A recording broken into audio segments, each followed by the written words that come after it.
Hey divers, Deadpool again. Hey, I talked about it last week. I'm going to train you guys. It's going to be a refresher for some of you. Maybe some of you never heard of this stuff, but now we're going to be talking about dive tables. Get ready.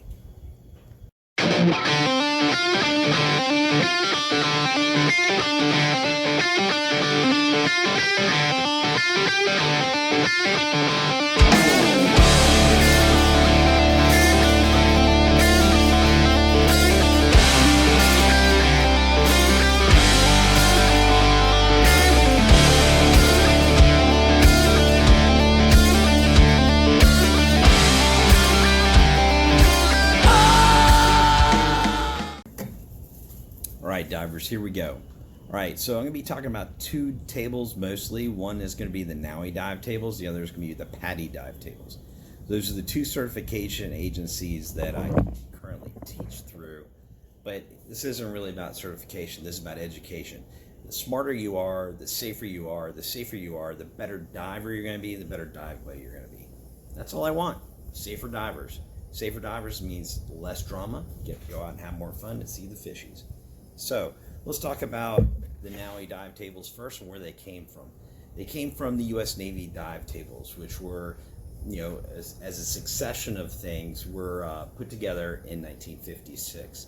And, if you really get technical, they're built on a Haldanian tissue compartment model. If you guys want to look that up, Haldanian, Google it. That's a whole other class. It is decompression theory, but it basically is saying your body has 6 different compartments, different types of tissue, and they all soak in nitrogen, which we're kind of sitting in right now, 79%. It doesn't do anything for us or against us where we're at right now. When we go to depth, it makes an issue, and if we come up too fast, it's like opening that Coke bottle that you've shaken, and you undo that cap. You get all those bubbles out. We're trying to prevent that. That's why we have dive tables. So they came up with this dive table, and using that model, they did a lot of math. Well, if you go down to this depth, you can stay this long, and then come up at, they used to say 60 feet a minute for the U.S. Navy. Now it's 1 foot every 2 seconds, or no faster than your smallest bubble, and that's what NAUI uses nowadays as well. So using that, they set up this table. I have it right here, as you can see, and it basically has 3 tables. You've got table 1, table 2, and table 3. As I'm trying to do this, here you've got your depths. Here you've got your depths. This is a lot different when you're trying to do it backwards.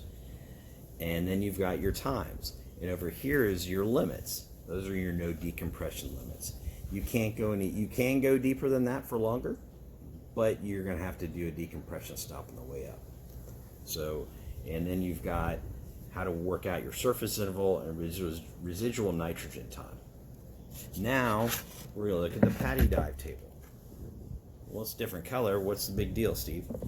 What's going on, Deadpool? Well, this was developed in the 90s. PADI with DSAT, which is Diving Science and Technology Incorporated. They did a lot of research, and they came up with something a little different.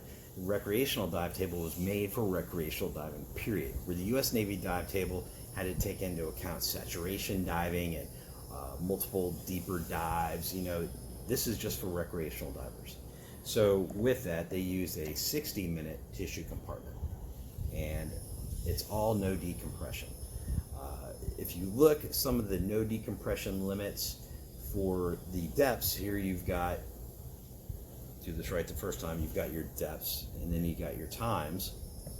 The no decompression limits are lower at first on your first dive. Where it starts to make a big difference, here's table 1, here's table 2, and then there's table 3. So it's the construction of the table is essentially the same. Where you start to see a difference is the residual nitrogen time that is not inherent in the recreational dive planner. And when we start doing problems on dive tables, the latest edition of the PADI recreational dive table, and this is from 2010. This is the one we're going to be using. All right, What's your adventure?